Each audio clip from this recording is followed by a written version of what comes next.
whatever you wind up doing is exactly what you should be doing. And I have not behaved one single day of my life. Not one day of my life have I behaved, and I am fine. I need your help. I can't tell you what it is. You can never ask me about it later, and we're going to hurt some people. Whose car are we going to take?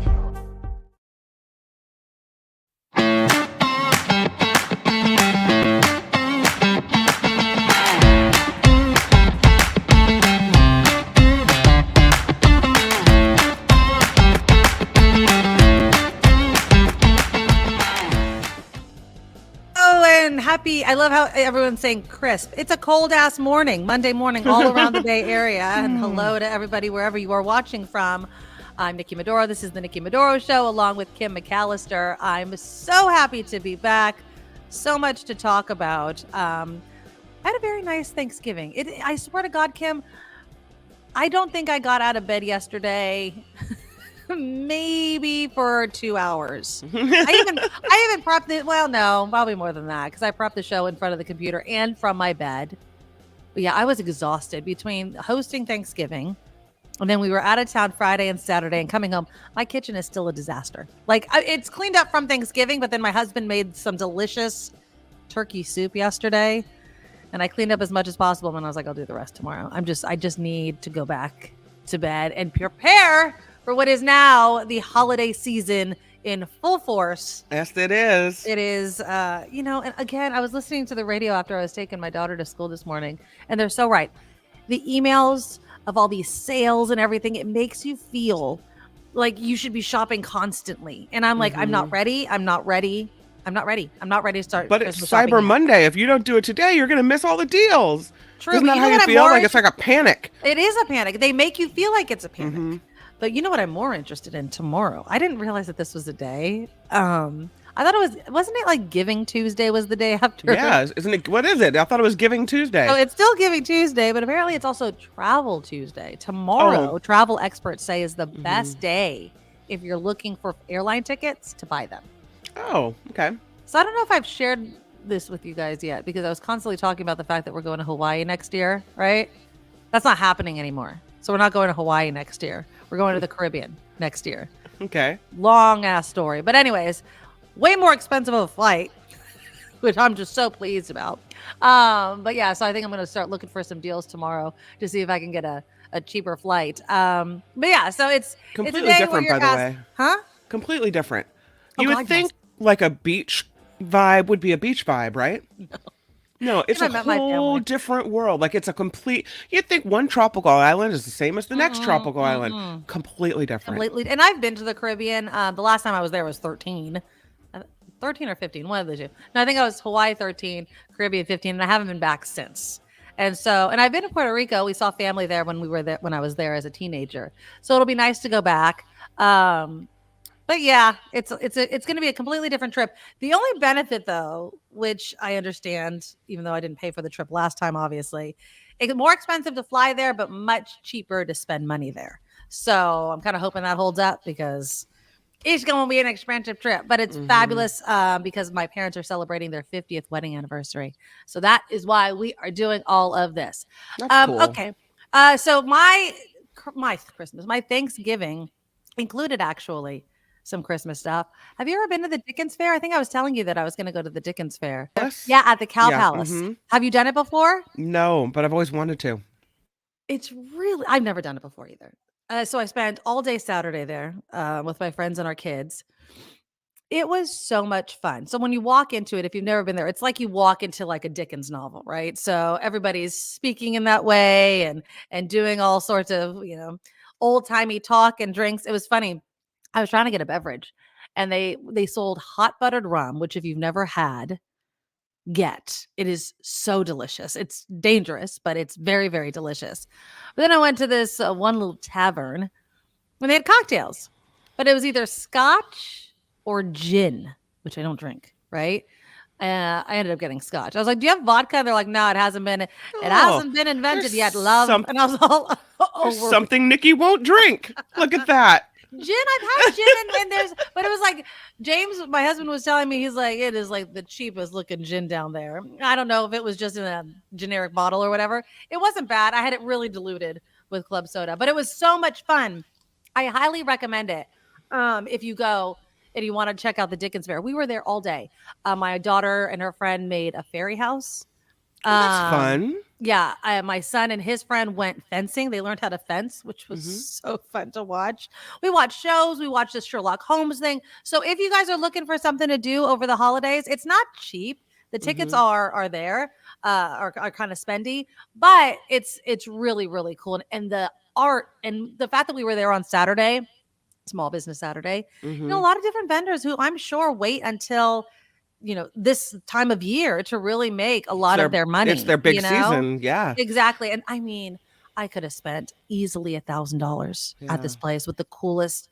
They had these, and of course I'm not really, someone to go to like a Renaissance fair all the time or to the Dickens Fair. But if you wanted to get decked out and they have all of the stuff, like handmade things, really, really cool. So if you're into that sort of thing, I highly recommend it. I wanted to get my tree yesterday. Did you get your tree? Yeah, yes. Oh, you did? Mm-hmm. Did you cut it down? No, we didn't. Okay. We had a COVID house, and there was just, we that's thought right. we didn't want to bust out and get people infected. Now everybody's negative. Finally, Yay. Saturday night, people turned negative. Julia, in particular, turned negative, and now she's back at school. So nice. There you go. Well, it was a couple negative tests in a row, and we felt comfortable sending her back. Exactly. So, and but the fact that you went back and forth kind of is Yeah. weird, right? So we had that was weird. She had to spend Thanksgiving in her room. We FaceTimed her. At her spot, there was my phone, so we were FaceTiming her on Thanksgiving. Yeah, What that's a bummer. no fun. Yeah, it was a bummer. Kid spent the entire Thanksgiving break in her room. On one hand, she probably might have liked it for a bit, but then I'm sure it got really, really old to just be stuck in your room watching whatever TV movies or whatever. This is a pretty cool holiday thing. So, and it's not local, and I wish it was, but there's this thing called the Santa Elevator Express. Has anybody seen it? So the video, there's a bunch of videos. This one I absolutely loved. It went viral on X, Twitter, whatever. Now, I know that there's some people that, and if you watched on Thursday on Thanksgiving, I was talking with Allegra and Natasha from Beyond Your Wildest Dreams, and Allegra doesn't do Santa. Okay, they choose not to believe. But I'm telling you, if you are a household that believes in Santa, and you're ever on the East Coast, you have to make a trip. It's Natick, Massachusetts, I think is how you pronounce it, Natick. And they have this Santa Elevator Express. And Kim, I'm telling you, look at this. Hold on, here we go. Santa's Elevator Express. Okay, so you get into an elevator. This little boy's like walking in, and all the sides of the elevator look like, Santa's warehouse. You know what I mean? Where they make all of the toys. You guys press the green button there. You're going to press the green, but wait, when he closes the door. And if you guys arrive, you can press the door on the other side. Okay. And then you open it up on the other side. And so then they start to go up. Watch this. There you go. We're going. So then you feel like you're going up. And then look outside the windows. We're going up. So it's like you're going through the warehouse, right? And then it reminds me so much of Willy Wonka and the Chocolate Factory at the end. So it looks like you're flying in the sky. Oh, look, Mom. And I'm assuming the elevator feels like it's going, right? So it feels like you're going someplace. And so it looks, they're going through the clouds. This little boy looks so excited. I don't know how much this costs, but I want them to do one of these. And then you see the candy canes and all that. And so like you're flying through the sky. Yes, we are. And it's like you're going to the North Pole. Whoa. And all the candy canes and all the lights. Okay, now watch this. Now I'm telling you, if you want your kid to believe in Santa, you're trying to keep the magic alive, this is how you do it. Looks like something out of like Universal Studios or something. And then you arrive at Santa's door. You gotta ring the doorbell. Ring the doorbell. Can you reach it?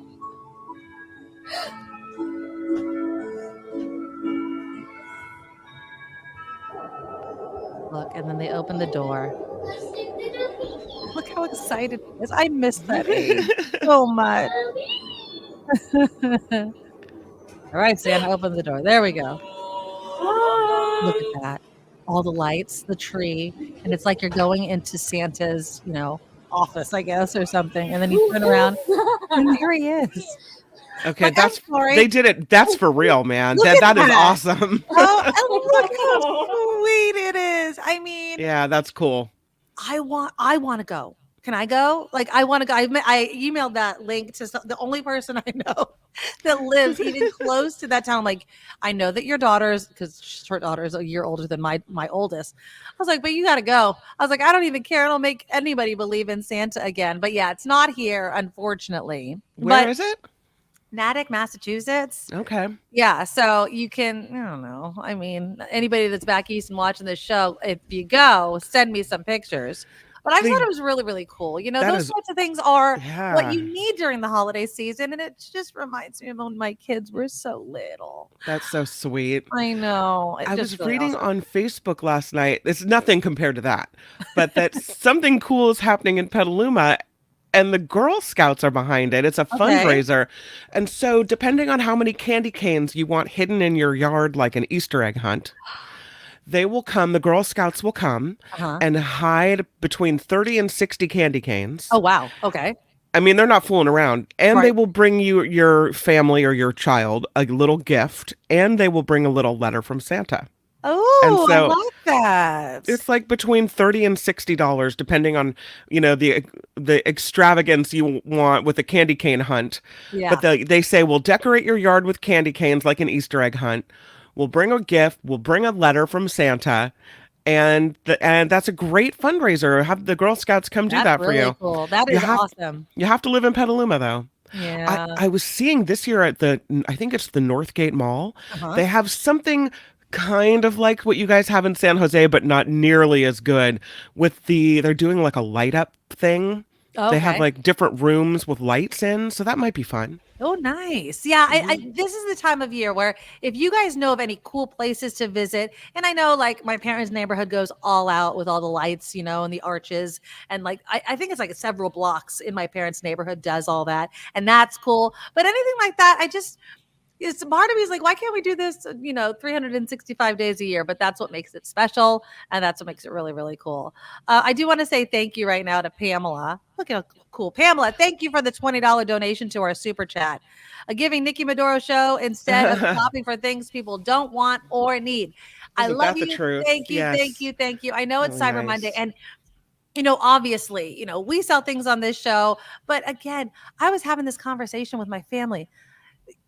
We don't buy gifts for adults anymore. I think we're going to do the white elephant thing again, where everyone gets one, and then we kind of do it just with the adults, which was really fun last year, because it's something fun and it's not too much of an investment. I'm not just going to walk around the mall to look for something for my in-laws or my parents that they don't want or need. If I saw something that just spoke to me, that's one thing. But just to get something, I don't know. Unless it had some sort of meaning to it. I think gift giving is for kids, and experiences, again, are the best. Mm-hmm. Oh, I'm so sorry, Ron. Ron went to the Raider game, and I'm so sorry. But you didn't really... I shouldn't talk crap. I adore you being here, Ron. I won't talk crap, but I will just say it was the Chiefs, man. It was the Chiefs. I love that people are bringing up football. Since I wasn't here on Thursday or Friday, the best Niner game. Absolutely crushed it. That was something to be very thankful for. Dolly Parton, I know you mentioned this on Mark's show, but I am sorry. I don't care what kind of work I have to get done. Can I look like Dolly Parton at what? What is she, 77? 77 years old. I was thinking, I don't care if that, you have to put nylons on to hold everything in. She still looks 100% amazing. Amazing. Mm-hmm. And I just love Dolly Parton. I thought it was great that she dressed, obviously, as a Dallas Cowgirl. The Niner game was great. God, I'm really concerned about our next game. I will just say this just to kind of go down this road. The Eagles, man, they're a good team. We'll try. We're going to try our best. It's kind of a redo of the last game when we saw the Eagles. That was the one where Brock Purdy's arm got hurt, and we were out like within the first play, which totally sucked. But yeah, the Niner game was epic. It was revenge too. I don't know if anybody really understood that the last time we faced the Seattle Seahawks at Thanksgiving, the bottom picture with Richard Sherman, was it Tony? One of you guys emailed me, about, the fact that it was a short week for the Seahawks this week as well, or this past week. I just keep thinking of this moment. Thanksgiving, Levi Stadium, the Seahawks beat our ass, and Richard Sherman eats a turkey leg, right on the field. I was so bitter, but then the above picture was us at the Seahawks, eating the turkey dinner, which I always say it has to be the coldest, disgusting turkey ever, because they just cooked it. But it was great. Great. And I can't wait for the rest of the season. So thank you. Okay, let's get some business out of the way. Let's do some headlines. Click that thumbs up button, you guys, if you have not done it already. Please just do it every single show while you're listening to me. Look at your phone, look at your computer, click that thumbs up button. Again, the super chat is live. A big thank you to Pamela for the $20 donation to the super chat. It'll be a super sticker, a super comment. If you do a super comment, write something in there. We'll read it live on the show if you are watching live. And then please, if you can, become an official Medorable by signing up for a monthly Patreon subscription. TheNikkiMedoroShow.com. TheNikkiMedoroShow.com. And we depend on it. That's how we keep the show going. We are 100% crowdfunded. We have PayPal as well. The easiest way to remember how to PayPal us donations is just remember our email, TheNikkiMedoroShow@gmail.com. So you just go to PayPal.com, hit send, and then put in that email address. And if you are looking to buy something on this Cyber Monday, I have new holiday-focused and then show-focused T-shirts up on the shop, TheNikkiMedoroShop.com. You could do that. And of course, I do have my favorite things I've added stuff to. And I'm going to be talking about one of my favorite things that you guys have heard me talk about before later on in the show, because I saw this commercial, Kim, and I was like, really? Are people clamoring for this improvement of this item? So we'll talk about that towards the end of the show as well. Okay, coming up after the headlines, here's a question for you. What do you think people are more discriminated? How do I say this in proper English? Discriminated against, height or weight? Do you think people that are, either too big or too small, which one do you think, height or weight, is more discriminated against? Because New York City is now banning discrimination based on height and weight. And it's the height one that kind of was like, really? I know, I understand, being discriminated against for being overweight, but do you think that there is a serious discrimination over height? So we'll delve into that. Also, later on in the show, I do want to touch on the 3-year Life at Sea cruise that's been canceled. I don't know why anybody would want to do that, but if you would, how do you feel about that? And then this article in the LA Times yesterday, very eye-opening. Poly Humboldt is telling students, homeless students, you can no longer park overnight in your RV, your van, or what have you. The students want it to happen, but I think allowing it to happen is the worst idea ever. And I'll explain that in just a moment. But first, let's take a look at what's happening in the news with Kim.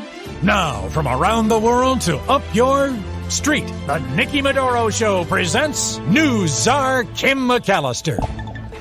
The temporary ceasefire between Israel and Hamas could be extended. In a statement, Egypt said Israel and Hamas are close to an agreement for the truce to be extended for just 2 days.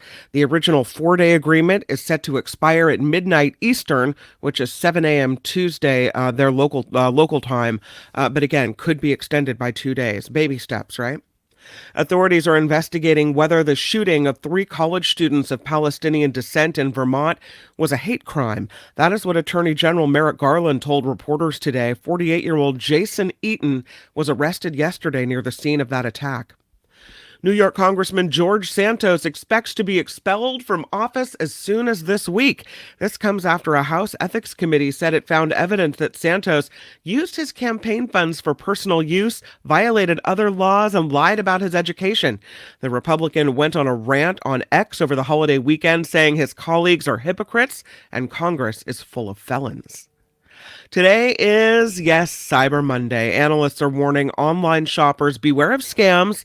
Do your research before you make any purchases. If you'd like to buy something and you don't know much about the company, Google the name or type the scam or research in to learn a little bit more about it. Don't just click Yeah, I've been buy or getting a click. lot of those. Yeah. It sucks. I actually got one this morning. And I don't know about you, Kim, because we do this show. Do you get a lot of emails about, oh, let's collaborate, right? Mm-hmm. And all of those years of taking those, trainings of not being fished or whatever are just coming into like random spacing, lack of capitalization, misspelling. It's like, no. Yeah. But then like the one I got today, it is a legitimate company that I could find online. But I'm just like, yeah, no, it's just too scammy. It's not hard to find a name of a legitimate business. But then they're like, click here now. And I'm like, let's not.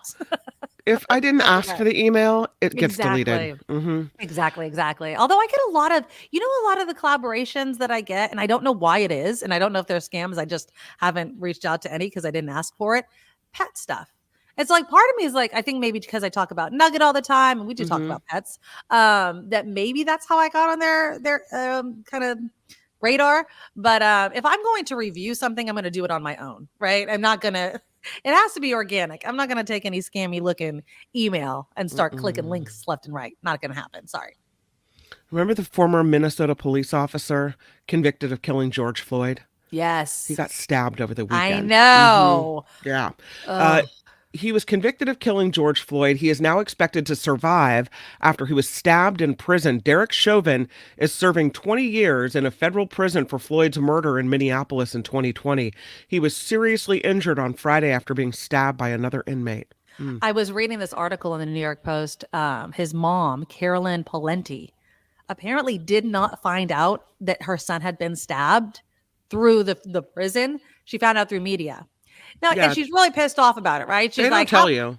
She's like, how in the hell do these news agencies know and his own mother doesn't know? And that prison has an emergency contact number for me. He's not in school, sweetheart. No, it's not school. And I'm not laughing. But this is the thing that got me when I was reading the story and how upset she was. Of course she's upset. Nobody wants anybody to be injured in prison, but it is the reputation of prison that is dangerous to be there, right? But she's like saying that this is indicates that the prison is poorly run. No, it indicates that your son is in prison, right? Now, they can't police every activity. I don't know, like obviously prisoners can create shivs out of whatever the hell. But yeah, I think it was. She's like, this is a poorly run facility. They didn't even call me. Sweetie, he's in prison. Like, these things happen. Not that it's okay, but don't be surprised. And don't think that it's if he's dead. prison. Otherwise, they'll call you when they get around to calling you. Yeah, exactly. Like, and it sucks, but it is just the reality of what life is like for people that commit crimes, are found guilty, and go to prison. That's what happens. There's a really sad story out of the peninsula. This is the Half Moon Bay, where people went to the coast, had a great weekend. Oh, no, I hate this Not a great story. weekend. Sometimes it just doesn't end well. This 5-year-old girl was swept out to sea. The Coast Guard says she died yesterday at a hospital. She was rescued Saturday at Martin's Beach, but her grandfather has yet to be found. Crews called off the search for the 54-year-old man after 22 hours and scouring 100 square miles. This comes as the National Weather Service warned there could be more sneaker waves over the weekend, and we know today is dangerous at the coast as well, especially in the North Bay. There's warnings. Every time, I will say this, pretty much every time like my kids decide to go during these kind of off season, and obviously the sneaker waves can happen all of the time, right? But I do check. I go, what's it like? Because there was this one year. Where were we? I think we were in Aptos. Anyways, my son was really little and my mom was out there with him and it just came up and kind of he couldn't swim at the time at all. They had like the floaties just in case, you kind of fall down.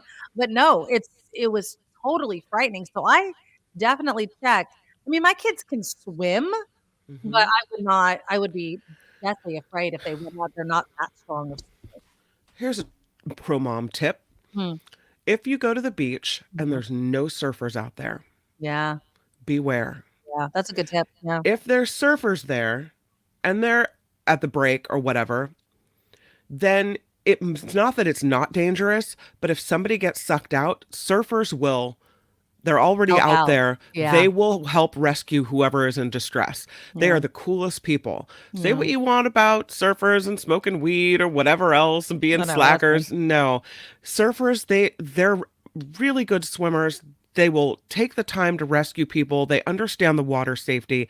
If there's surfers out there, it's likely that either the waves are big, but they're out there and will help rescue, or that it's safe to go out. Yeah. Right? I also heard that like if you get caught, kind of in that sort of thing, don't try to go to shore, kind of follow the shore and kind of let it take you a little bit there, because then you can hopefully get rescued, but you'll get tired if you keep trying to bring yourself in and you're just kind of caught in that whatever, the eddy or whatever the hell you call it. Yeah. And so you should just kind of float on your back if you can. But again, if you're 5 years old, you don't know any of this stuff.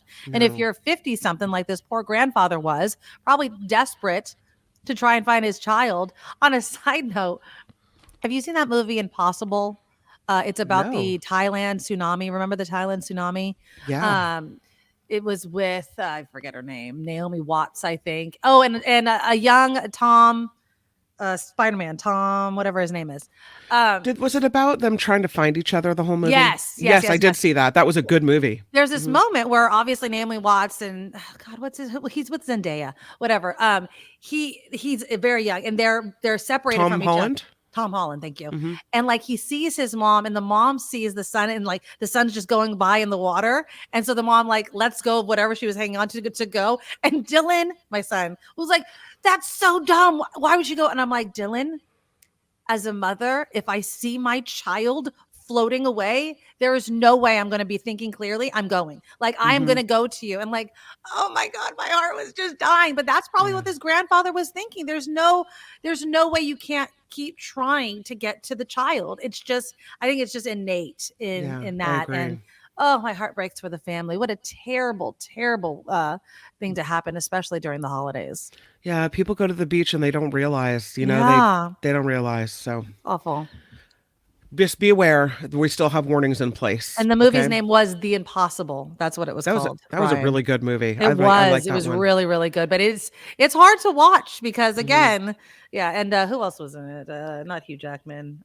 Somebody else. I wasn't expecting that from that movie. I don't know if I realized what I was clicking on when I clicked on it. And it's like it took me on this wild adventure. Yeah, it's a really good movie. It's called The Impossible. Look it up. Yeah, a very young Tom Holland who doesn't look like himself. Like Dylan was like, "That's Tom Holland," and I was like, "No, it's not. Yeah, it's him." It was really good. In Oakland, help is needed to solve an armed robbery caught on video. Yes. A 7-Eleven owner says 8 masked men with guns targeted a delivery truck on Saturday. They are seen holding up the security guard and taking his gun before going inside and stealing containers of cigarettes. The owner saw it all happen along with customers inside the store. Others on the street also watched in shock and recorded it on their phones. Again, it's 8 masked men with guns drawn targeted this delivery truck. Wild. I mean, there was also in Oakland, all those businesses were hit the day before Thanksgiving. Yes. Yeah. 3 restaurants, a retail shop, ripped the alarm panel off. A whole block. It was crazy. I was, and this is the thing that bothers me about headlines like this. So we were in Fairfax on Friday and then had to go to Daly City for the Dickens Fair the next day. And for some reason, there was something happening in San Francisco. So we decided to go the opposite way, the Oakland way. And if you want to know the truth, Kim, when I was driving on like 580 and all those, I was freaked out. I was like, am I going to get shot? Random people get shot on freeways all the time. And I don't want to think like that. But then you hear these stupid freaking headlines, burglars and everybody. It just, it taints your perception of a place thinking it's always going to happen. And it sucks. It really does suck. This is the day. San Francisco street vendors will stop selling in the Mission District. Oh. Or are supposed to stop selling in the Mission District. An indoor market will open this morning and applications are being accepted for a second location. Under the 90-day ban, anyone who doesn't move or go inside could have their items confiscated. The city says the area has become a hotspot where unpermitted vendors often sell stolen goods. The goal, regain control of the sidewalks. I just also think that there should be some sort of check on where did you get the goods that you're selling. If you're selling handmade items, bags, purses, things like that, okay. But if not, you need to have some sort of evidence that this is your stuff. Like, where did you get 50 razors, right? Where did you get boxes of cold medicine, right? Where did you get this stuff? You can't, it just seems, and this is again, just to kind of put a side note on it. It's not exactly this, but it's kind of when I'm talking about Poly Humboldt, it's this slow erosion of once you allow something to begin, it's really hard to pull back. So I know a lot of people are upset about the vendors having to be moved, but there's also this huge problem with vendors that we can't just ignore. And so, yeah, it's, I don't know. I feel like there is some sort of solution here that we just don't want to admit. And that's the fact that we can't allow everybody to sell everything, especially when it's obvious that they friggin' stole it or that it is stolen. Not necessarily that they stole it, but that it's stolen. So no, it just allows the cycle of theft to continue. Right. If there's no place for them to sell it. Exactly. If you stop buying stuff online, if you see an ad online to buy something that obviously looks stolen, why does someone have 5 outfits in the same size from Carter's baby store? No. Why do you all of a sudden, oh my God, I have 10 iPads. Mm-hmm. Why do you have 10 iPads? You don't work for Apple. There's no reason for you to have all that. And so it also is on us, like people that complain and yet still like benefit from it, right? Mm-hmm. It's like you have to break the cycle to make stuff like this stop. Yep, agree. More than 300,000 Honda Accords and HRVs are being recalled over potentially dangerous seatbelts. The recall affects 2023 and 2024 models. Some of the seatbelts were assembled missing a rivet that tightens the belt to restrain people in the event of a crash. Okay, Honda Accord 2023, 2024, take it in. Make sure that rivet's there. Yeah. Let them fix it. Mm-hmm. Pretty much. I mean, that's something you'd think that they would have been really secure on. The safety thing, the thing that's supposed to save people's lives. Could we not forget that rivet? Thank you. It's like one rivet can derail the whole system. Exactly. Lastly, it's a well-known fact, right, that Californians have been packing up and leaving for other states. Well, Texas is a popular destination, but a new review of census data shows Texans are moving to California too.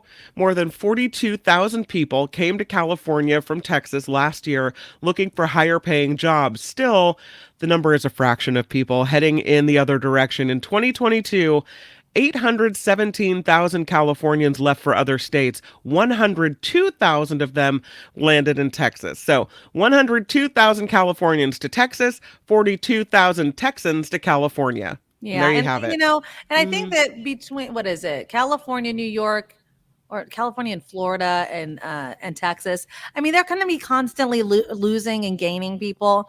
I'm fine with people leaving, but it's interesting that the number one place where people are coming from is Texas.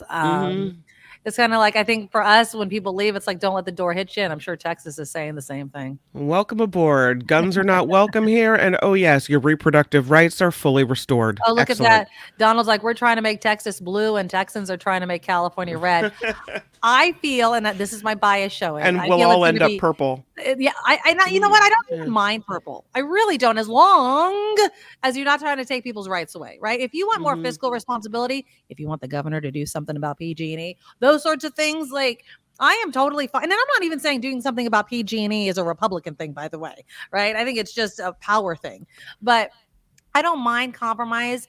I was also reading this article the other day about, is the Senate going to become the House as far as the ridiculousness, that happens in the House? Usually the Senate is considered the adults in the room and the House is like, meh, you guys are insane.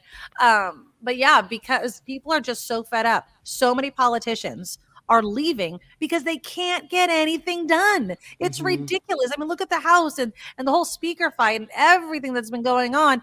It has to be frustrating if you're a sane politician, which I know is kind of an oxymoron, but if you're a sane politician just wanting to do the work of the people, right? Like, let's solve the problems. Let's do something. And you can't, because everybody is so divided and extreme, or a small group of extreme politicians are holding the rest of everybody else hostage. So it has to be frustrating.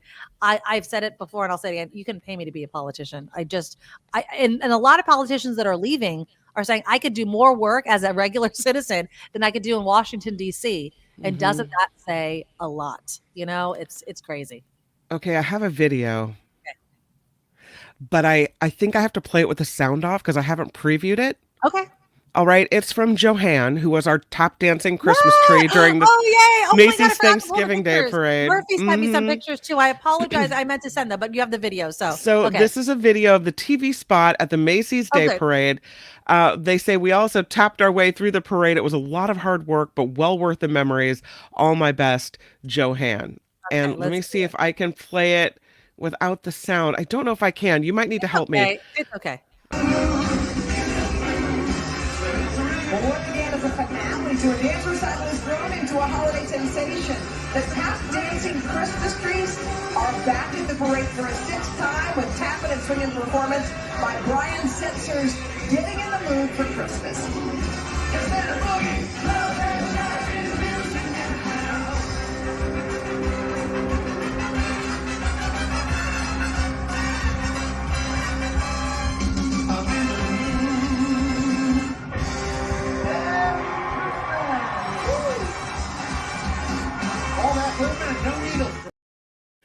How exciting is that? That is okay. I missed it. I did text Kim early in the morning till Thanksgiving.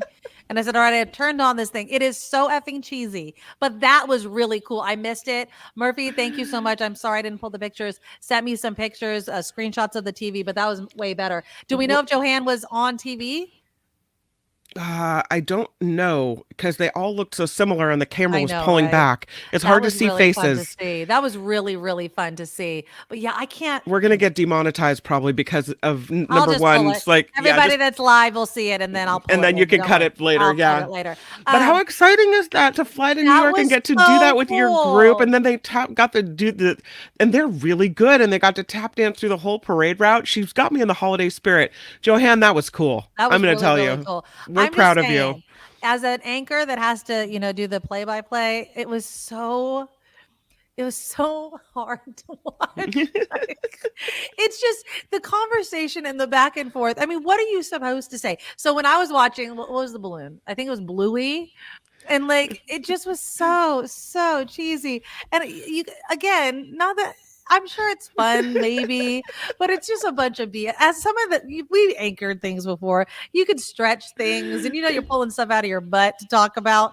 It was just like, I'm like, okay, I was done. And then I left it on my phone, and then I started cooking things, and I wasn't on it anymore.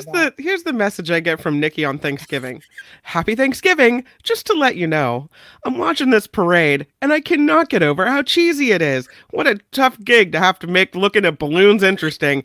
I don't know how long I'm gonna last. I'm not gonna last very long at all. I'm not gonna last. I though was baking my little butt off. Did you guys see? I don't know if you saw it on my socials. The cheesecake jam crescent roll thing that I made. Did you guys see that? No, I didn't see it. I don't have the pictures up, but if you go, I mean, I think it's on everything. I think it's on Facebook. It's on my Instagram. It looks like a candy cane. It was a hit. Oh yes, the dancing Christmas trees were awesome. Look at this. Absolutely. You know why you didn't see them? I didn't either, by the way. They were just before the end, right ahead of Santa. Oh, yeah, I didn't make That's a key placement. I mean, that's amazing. Yeah. That's what everyone apparently is waiting for. If you can get through all the cheesiness of the balloons. And apparently it was a little windy as well. And so, yeah. Oh, and I meant to talk about this too, James. Hi, Nikki and Kim. So just wondering, Nikki, did you watch Squid Game, The Challenge? And if so, would you still have wanted to be on the show after seeing it on Netflix this past weekend? Yes. Binge watched all 5 seasons, all 5 episodes. The next 5 are this Thursday, and then there's one more the following Thursday. I thought it was going to be all of them. It was, if you guys are interested in it, Squid Game, The Challenge. Nobody dies. But it's quite interesting who you root for. They have all of it. They have red light, green light. They play a game of Battleship, like Sink Your Battleship, which was really good. Some people that you thought were really going to make it, like they were going to I don't know, kind of rig the system to keep the interesting people on. Gone. I thought it was really fun. If anybody else saw it, let me know. But yeah, I did watch it, James. It was really good. Cher showed up with Santa. Is that true? Yeah, wow. It is true. And she sang this song, this new Christmas song she has called DJ Play a Christmas Song. It's like this dance, Christmas electronica dance. It's a new song. Yeah. All right, I'll listen to it later. I won't listen to it right now. Yeah, Lisa says the Squid Game challenge was good. See, you can watch the Macy's Thanksgiving Day Parade, or you can watch Squid Game. I think that what you choose to watch speaks on who you are as a person. But yeah, it was a good thing on. What else did I watch? I mean, I wasn't able to watch too much TV. I mean, Thursday, that's when I really watched the Squid Game. And then I was gone. And then yesterday I was just kind of lounging in bed. So I didn't watch too much besides football. But yeah, it was a good oh, and then the cheesecake thing, by the way, very easy to make. I will let you know how to do it. All you do, and again, you could look on my socials for like a visual of it all, but you just take crescent rolls and you line up. So you know how they're triangles. You line up all the flat end, not the point, with the points to the right, and you kind of overlap them a little bit, squeeze the sides together. Philadelphia makes this thing called no-bake cheesecake, okay? And you put that on the thick side in a line, and then you top it. I use strawberry jam, 100% fruit strawberry jam. You do that. You put a layer on top. Then you fold the pointed side over and tuck it under, and then you could kind of turn it into a candy cane, do a little egg wash, 400 degrees in the oven for between 11 and 13, 14 minutes. Bomb. So good. So if you want a video, just look on my Instagram. You can look on my Facebook page as well. No bake cheesecake. Your husband, Kim, says Kim has no clue they're triangles. I would try to take offense, but it's the truth. Yeah. Yeah, they're triangles. They're kind of triangle. But yeah, apparently they're triangles. Learn something new. They're triangles, and then you kind of you spin them to make the crescent shape. But yeah, that was a hit at Thanksgiving. Today, I was gonna make it today, but maybe I'll do it on Thursday so I can show you guys for Friday food. But then I made. Oh, good, you made it. Oh yes, that was a great idea. Sam saw it. He said it looked amazing. He wants to try it with Nutella and banana, whatever you want to put in it. I just love cheesecake. But I also made on Thanksgiving these bites, these everything. You call it Thanksgiving? Thanksgiving. I live in the hood. They're little bites. They're everything bagel bites. Oh my God. They went like hotcakes. And I only made, how many did I make? I think I made 10. I could have made 30 and they would have disappeared. Like everyone was trying to be on their best behavior and share. Like I had 2, and then the last one was like just sitting there for a while. And I'm like, I'm eating it. Like I was like, I'm gonna eat it. But that was really, really good. So maybe I'll save making that for Thursday, and then I'll show you guys on Friday. You know what? I got a hankering on. That does not make any sense. Pardon my English. What I managed to get a hold of, because we were the COVID house, my sister went to Costco and she brought me a Costco pumpkin cheesecake. Right. And I'm pretty much the only one in the house that liked it. So this massive cheesecake over the last, I don't know, however many days, I'm the one that keeps digging into it. Yeah. And what then did also, they like about it? Oh, I don't know. They're not cheesecake people, I guess. Oh, well, then it's yeah.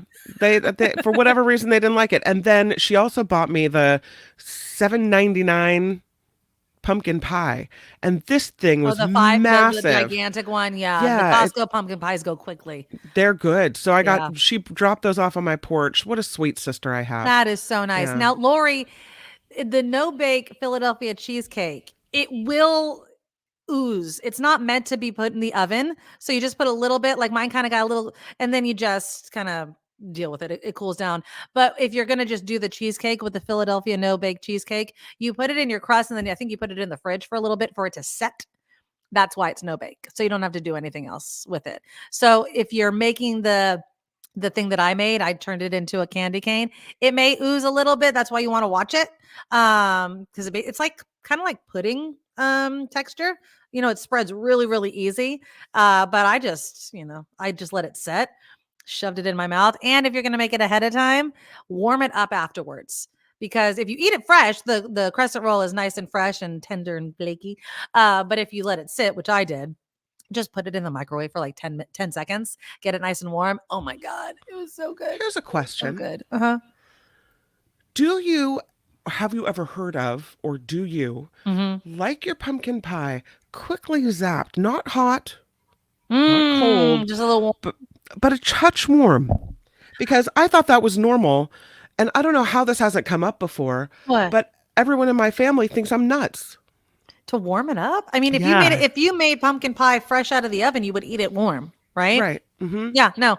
I am the type of person that will eat the pumpkin part and leave the crust. Mm-hmm. Unless it's a graham cracker crust. Then I like it. But do most you of the like time, it warm or do you like it cold? I think I could eat it either way. Yeah. I don't see Ren likes it cold. Mm-hmm. Spencer likes it warm. I think if you're gonna put like ice cream on it, it would be better warm, right? Yeah. Although most people just put whipped cream all over it, bury it in whipped cream. Your husband's calling BS. Real cheesecake we love. That one was wet. Okay, it was a little wet on the bottom. What does that mean, wet? So like flan wet? It was supposed to be like I have this graham crackery crust thing going on the bottom, right? But it was like the piece of cardboard that it sat upon. Okay. It was definitely wet looking. So it's like it wasn't a dry crust; it was a moist crust. That Nobody wants a moist crust. That's gross. I thought, but because it sits there with the wet cheesecake on top of it, it gets moist, and then the bottom, it's all a little soggy. You think it was a mistake in baking or whatever? No, this doesn't bother me. Oh, okay. I mean, no, I don't know. I'd have to try it. I really would have to try it to decide. Cheesecake with a flaky crust is what I like. A lot of people saying warm, so the ice cream or whip melts all over with coffee for breakfast. Yeah. Spencer's like, yep, warm. Yep, exactly. So, David just really didn't like it. It was weird and it was gross. I know. Which is unfortunate because it's so big. You have so much of it now. And then you know what? More for me is all I can say. Yeah, but I have a lot. I think I'm going to try a lot more recipes. I'm still daydreaming about what I'm going to be doing starting in January for Friday food.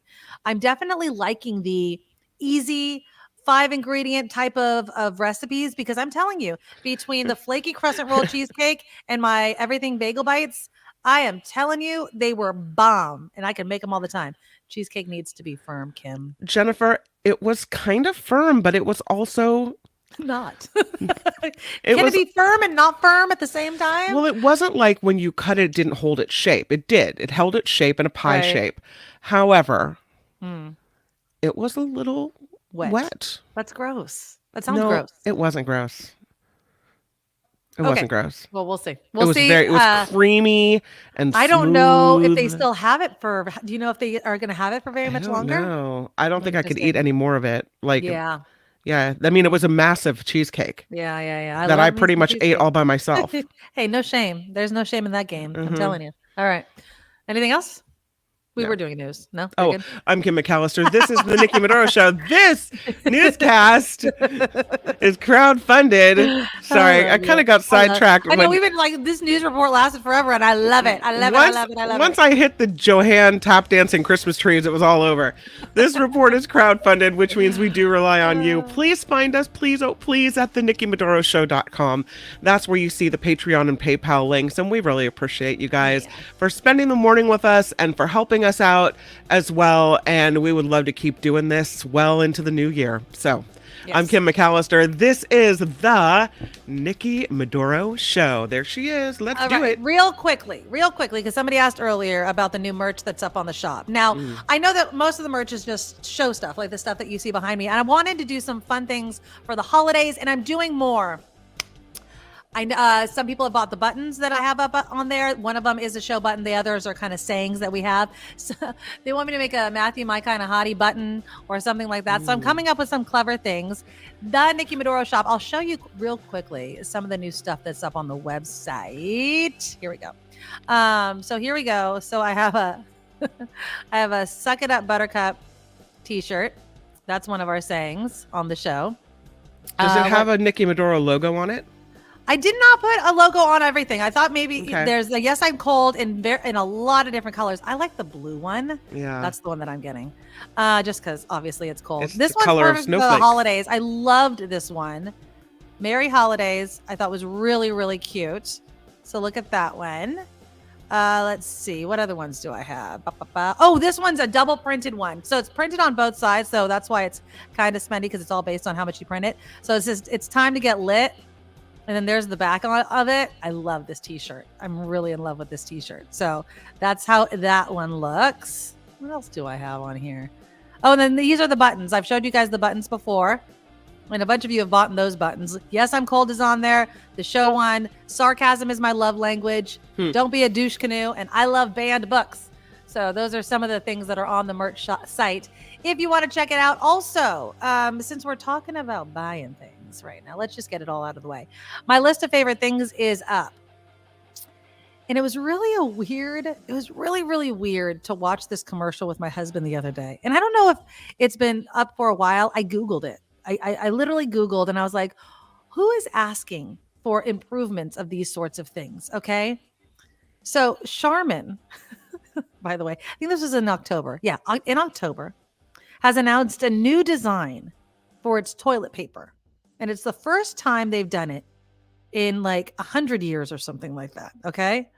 Have you seen the commercial for the redesign? Charmin's been around for 100 years?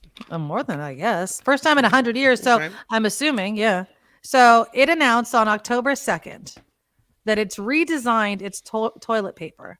And now, if you haven't seen the commercial, it has something called the smooth tear creation. Okay. And it basically has a wave instead of like a straight line of the rip of the perforation. It's a wave, which apparently makes it easier to tear. When I saw this commercial, I said to myself and to my husband, who the hell gives a crap about something that you're literally wiping your ass with? Like, the toilet paper is used for they had the commercial showed tearing of the toilet paper and it was clean. It was like in the little wave thing versus one that had like a little, and I was like, really? Did somebody in this marketing department sit around and been like, you know what I think that people want? You know what I think people are so annoyed with? I think they're so annoyed with the fact that they can't get a clean tear on their toilet paper. Okay, in their defense. Okay. Have you ever torn it and it doesn't exactly tear on the all the way across, and so then you get this long tail looking thing? That was in the commercial. That's exactly what you hate that. You hate that enough to buy. No. I hate that enough to be careful about how I tear it. Okay. It's all in the flick of the wrist. Okay. This is my stop using toilet paper. I mean, stop using toilet paper for all the only thing. You guys know that I'm a huge supporter and proponent of bidets. Okay, now. Yeah, but is that enough sometimes? Yes, it is more. I'm telling you, and I know that this is weird to talk about. I really, really understand that, but this is something that people have to deal with. I'm putting it in the comments. That is the bidet that I have. Not that. Okay. It is. I'm just saying this, Kim. When you go bidet, you can't go back. You go Okay, bidet. so do you want to get gross on this? We'll have a gross conversation right now. What if it's your lady time? Okay? Yes, and that's the best part. That is the best part. What? Go. I just wonder if it's enough. It is better. It's like imagine this, my friend. Okay. You fall into mud. Let's just use mud as our example. Okay. You fall into mud and somebody's there holding a hose with water and somebody's standing there with a roll of paper towels. Who are you going to? Who are you going to? I'm going to the guy with the hose. Thank you. And that is the difference. Bad, but that yes. is the difference. That is the difference. When we moved into this house and we had to like wait until because I think we left the bidet at the old house. We had to buy a new bidet. And again, I'm going to put it in the comments. That is the bidet that I got. Okay. I highly recommend it. It's cheap. It's not expensive. Anybody can put it on. It doesn't require any sort of water things. Okay. And I'm telling you, when I didn't have my bidet, I never felt clean. I don't care how many times I was using toilet paper. I needed it. And so I am just saying that and the one that I put in the comments, you don't need to attach like a warm water hose. There's fancy ones where you can have warm water. I don't care. And I've been using a bidet for a couple years now. I'm sorry, Maude. Yes, we have. And I blame Nikki. You've devolved to TP tips? Yes. I'm telling you. All I'm saying is just Charmin, don't go Charmin, go bidet. Sadly, my bathroom does not have an electric plug-in close to the ground by toilet water in order to have one of those. You don't need one. No, I don't think you need one. You just connect it to the water hose behind your toilet, and the water pressure from the tank, it's clean water, so don't worry about it. From the water tank, the water pressure, you just turn it. Now, you got to be careful. If you're a first time bidet user, do not crank that thing over too fast, very slowly, or you're really gonna get clean real quick. I'm just saying, people, if you want to give a gift that keeps on giving 365 days a year, give a bidet. That's all I'm saying. Oh, gross. Yeah, I will. Let's not read that one, but I will say yes. No. Ron, they have, as a matter of fact. Yes. And I'm telling you, Kim, hold on, put that one up again. That, I'm telling you, it's not like what you're thinking. Has anyone never used a bidet? Have you ever used a bidet before, Kim? Yes. And was it that bad? Well, when I used a bidet, it was years and years ago when my husband worked at Google, and it was connected to warm water. So the water was warm. I don't know if Kim's wrong, but I would say maybe it's not so bad having a little chilly at the end. I don't know. You know what? I'm just saying, especially, it's not that cold. And even if it is, you can deal with it, right? I mean, come on. It's not that bad. All I'm saying is it's not that bad. If you want, just check it out. I'm telling you, I've never gone back. I will never go back. My friend bought the bidet toilet, not even the attachment, the whole toilet. Oh, wow. Yeah. It is fantastic. It washes it washes the front when you press one button. It washes the back when you press another. And the water is warm. That's a fancy schmancy one. The one I put the link in the comments, it's not cheap as in cheaply made. It's just, you don't need to do all that. It's just perfect. It attaches to any toilet. I'm feeling crappy about this. Dudes, I am telling you, look, if you're looking for that gift that you just don't know who to buy for, it's reasonably priced. I'm telling you. Janet's like, no, Nikki, you're missing out. I'm sure. Oh, believe me. Believe me. I understand. If you can make it happen with the warm water, hands down. No, I'm not going to deny you warm water capabilities, but if you don't, you really don't need it. It's not, and I've used it in the winter and everything like that. It ain't that bad. And you know what? You can wake up a little bit. It helps you wake up.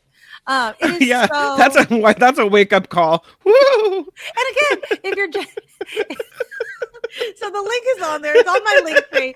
Somebody wrote me, they're like, this is such an eclectic group of favorite things. I'm telling you, everything that I put on my list of favorite things I've used, and I don't think I could be a bigger fan besides of my sleep mask.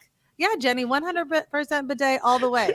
I don't think I could love an item more than my bidet. And I don't care that this is a funny conversation to have.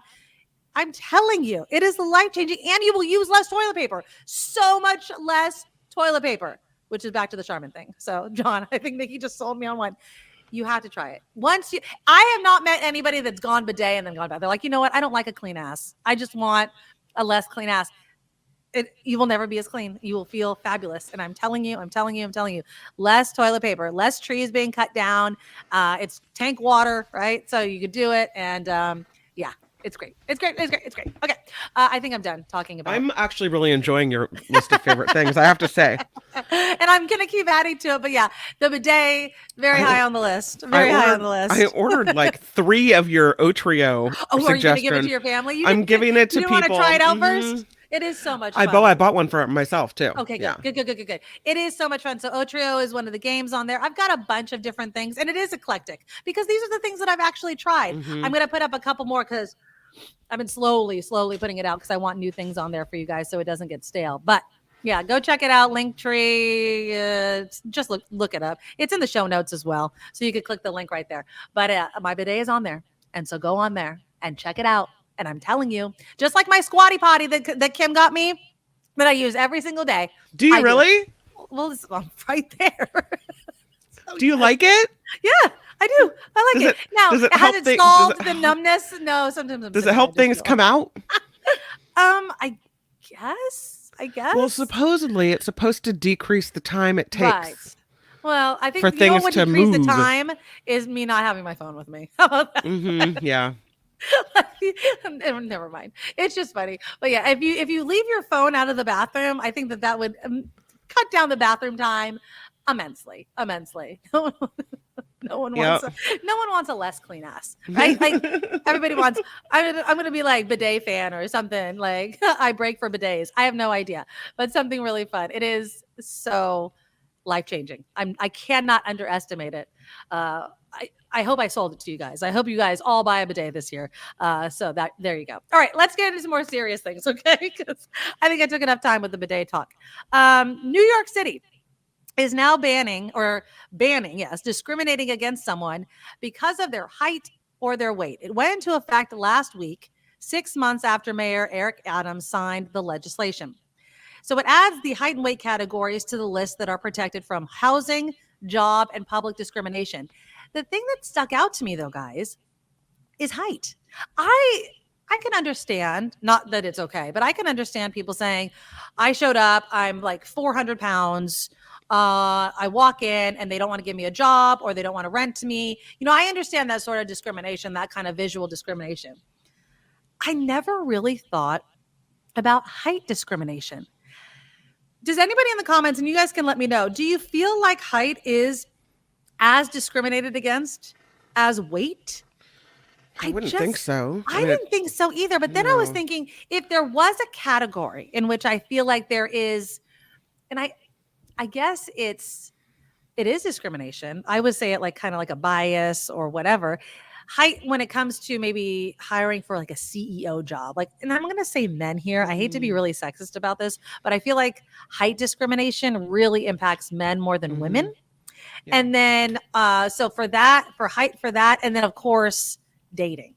I mean, I belong to like that. Remember, like, are we dating the same guy thing? South Bay Area, which is just comedy to me. So many women, and I will say this, so many women discriminate against men because of their height. They just do. They're like, nah, he said he was 5'10", and the guy was like 5'6". And I'm like, well, stop complaining that you can't find a good guy if you are not even going to give a guy a chance because of his height, right? Ricky says, my nephew is 6'9" and has felt discrimination. I'm sure Ricky, he has. In what? In jobs? In probably in everything. You stand out. I once went on a date with a young man. We were, must be been in our early 20s. And I knew him in high school. We went on a date and we were walking down Pier 39 in San Francisco. Okay. And he's really, really tall. I want to say like 6'5", 6'6". And everywhere we went, people made a crack about his height. Some type of joke. All the jokes he had heard before, but it got really old. Like just walking around with him that day. Right. It made me feel like, he gets, everyone comments on his height. Everyone says something about it. And I'm sure after a while, that's, that's what people see. That's what they say. And it can wear on you. Yeah. Brian says you can't do anything about your height. Weight, rightly and wrongly, implies self-control issues. I feel like with weight, it is so individual on, what's going on back there, right? Like, some people, that's just their natural weight. I would say that if you're getting into the 400 pounds area, there's something either medically or like Brian says, self-control, right? Something going on there. But is that a reason to discriminate against anybody? Did you ever see the movie Kim the Whale? What was this? Brendan Fraser. Brendan Fraser was in it. He finally came out and is starting to act again. I saw it. And I don't think this is a spoiler alert. He's a teacher, but teaches remotely and he doesn't turn his camera on.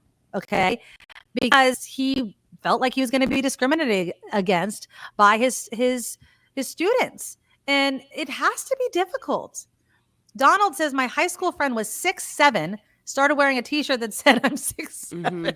Because people ask you, how tall all the are time. you? How tall are you? Yeah. Well, and again, I feel like it goes both ways, right? Like if you're very, very tall or you're very, very short. Although I feel like if you're getting into the dwarfism area, most people probably wouldn't ask. But if you're just short, people don't have a problem mentioning it, right? I'd say 6 feet and up. I would say 6 feet is kind of, I know it's not normal. I think the normal height for men, the average height is like 5'10", but I feel like every guy is 6 feet tall nowadays. That's just what they say they are. But I think that once you start getting into the 6'2", 6'3", 6'4", and up, people are like, wow, you're tall. And as someone that's short and has had people say, wow, you're short, it's it does bother me sometimes, but I'm a woman. And I think it was Vicky that was saying it. Yeah, right here. She's like, it's not sexist. It's true. Women's height is not discriminated against. I don't feel like I've ever been discriminated against my height. You're a very tall woman, in which case, like if you're a woman that's over 6 feet tall, right, people take note of it. Yeah. Yeah. I mean, and it sucks, but I don't know how you regulate something like that. Like, how do you, unless something is blatantly said or documented, how can you prove that you didn't get that apartment or you didn't get that job that other people went for, right? Because you were tall or because you were overweight or you were short or whatever. You know, it has to be difficult. Like, we're not a tall family on my side and my husband's side. We're not tall people. And so, you know, we always make the joke, we're breeding smaller people. But I don't feel, and I know my husband hasn't, lost out on opportunities just because we weren't of a certain stature. Other people that I know that are more executives, right, they've expressed it to me. They're like, you know, if I was taller, I feel like I would have gotten that promotion or done something like that. But is that their head trip? Or is it you know, I mean, you can just not get a job because somebody else got it. I don't know if you can really regulate something like that. And so I don't know how much meat this new New York City law is going to have, given the fact that how do you prove it?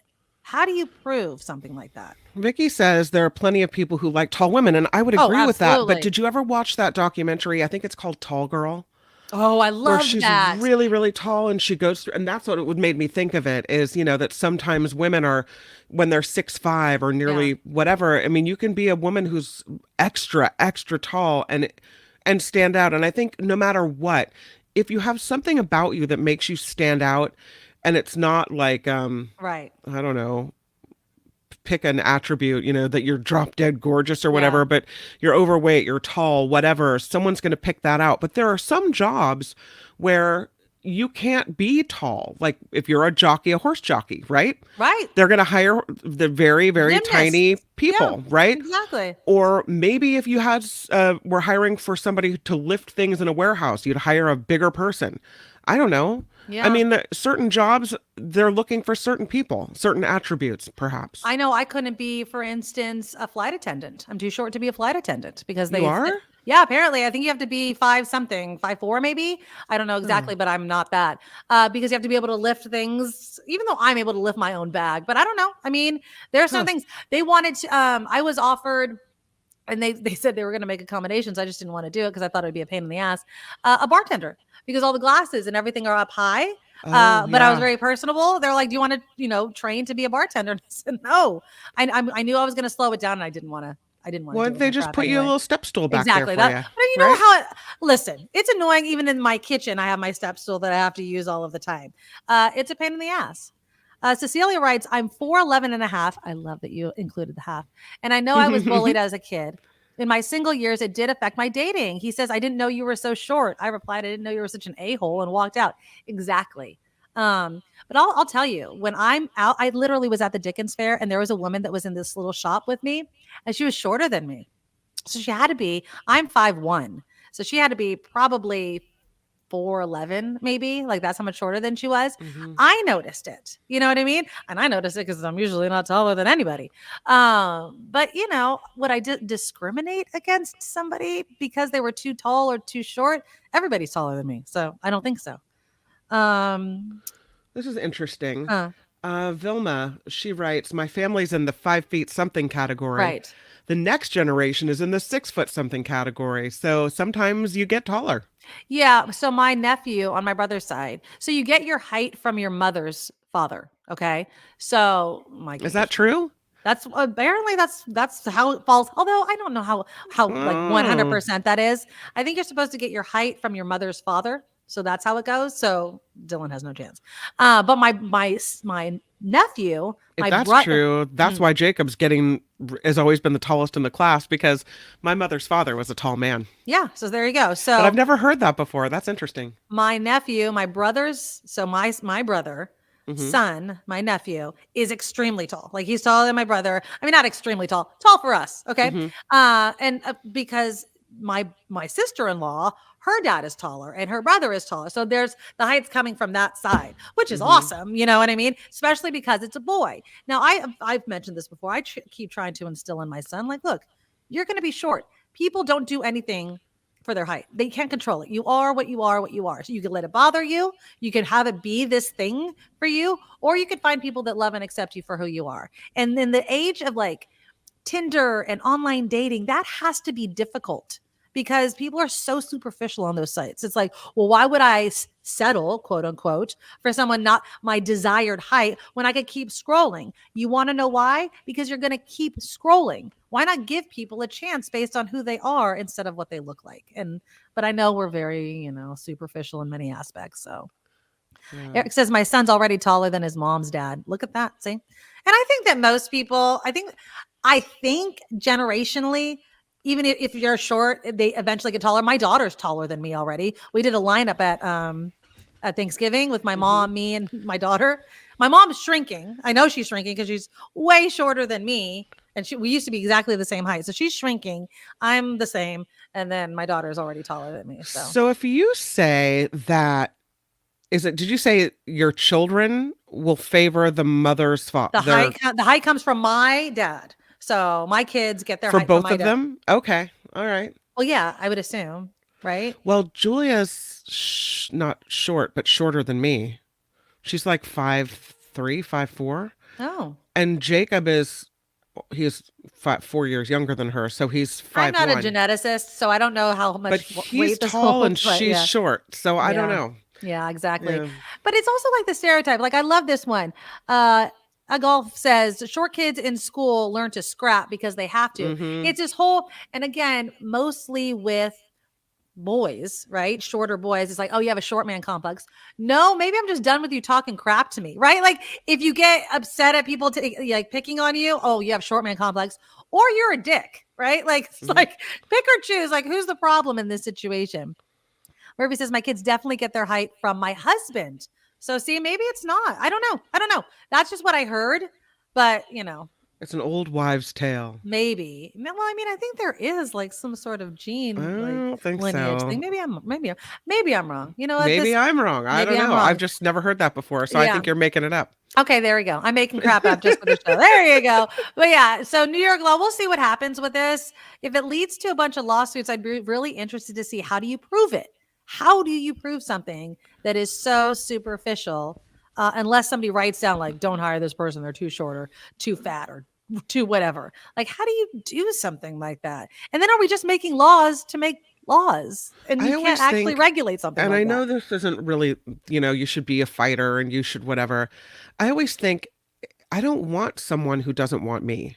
Right. Like, exactly. I don't want to sue my way into a job. I don't want to be there if I'm not wanted or if I'm discriminated against. Get a job. If you keep going in and you're qualified in every other aspect and you still don't get the job, there's a consequence there. You have to get a job. At some point, somebody has to look at you and go, all right, she's cool. Right. I like her personality. I like whatever. Let's give her a shot. Yeah, exactly. I love Jess's comment. All about the Riz. You could be short and have a high body count. I love that. I do agree with you, though. It is all about the Riz, the charisma, the confidence, right? That's all it is. It is confidence. That's why you see short actors. You think they give a crap? They're like, nope, I'm fine. It's like I watched this stupid show on Bravo called Selling Sunset. And the two owners of the real estate company are twins, and they're extremely short. And they're taller than me, but they're short men. And they get all kinds of ladies. 29-year-olds and 30-year-olds that I think really like them. But yeah, it's just, you have to have the confidence. You absolutely have to have the confidence to do that. All right. Lady Beatrice says, I feel discriminated based on my height every time I go get clothes. Oh, yeah. Sizing is so damn standard and I'm petite. Mm-hmm. I feel you. I just buy, this is what I do, especially pants. Like tops, I'm okay. But pants, it has to make my butt look good. Everything else is all hem. That's it. It's like, it has to go over my butt and it has to make my butt look good. And then I'll just hem the bottom because I can't find stuff that's perfect length. Most of the time, it's too difficult. Spencer says ageism is very real. Yes, that is also true. But I think that's already Is that already a protected thing? Ageism? I don't know. Maybe not. Maybe not. Maybe that's what's So, next, especially your as older gender, people try to get your jobs. religion, your race, and sexual orientation in some cases, in some states, depends on where you live, right? Yeah. But I don't know about Well, Spencer says my father your won a age. lawsuit based on ageism. Oh, okay. Yeah. So, yeah, it's just one of those things, though. You have to have some sort of evidence. If you're obviously suing, there should be some evidence there. Well, you're not. But it's tough. My husband was just doing some interviewing of candidates for positions, and he said you're not allowed to ask someone's age. Oh, interesting. But people are allowed to put the date they graduated from high school on their resume. Don't do that so anymore. It's kind of easy to know how old somebody is when you're dealing with them. Yeah, they say there's a number of things that us older people, and I'm including myself because we're not right out of college, that you should no longer put on your resume. You could put your college, just don't put the year you graduated, right? And also, you don't necessarily need to put every single job you've ever had. Right? Because then they could kind of see like, okay, well, if you've had this many jobs, maybe it's been that long. So you really have to, you could do things to protect yourself and try to just lead with your experience, your talent, what you're going to bring to the position, not so much what age you are. Eric says, don't show up to an interview with gray hair. Damn you, man. Damn you. Yeah. So yeah, it's going to be interesting to see. But we'll see what happens. I mean, even with college admissions, getting rid of affirmative action and, Asian Americans, are feeling, that it's almost impossible to get into some colleges. Is there a way to really, truly be blind in something like college admissions or job applications or even dating? I know there's some dating apps where they try to make it as blind as possible and you just get to know the person. 'Cause that's what you would hope, that I would just be judged or considered based on what I bring to the table, not what I look like. But unfortunately, that's not always the case.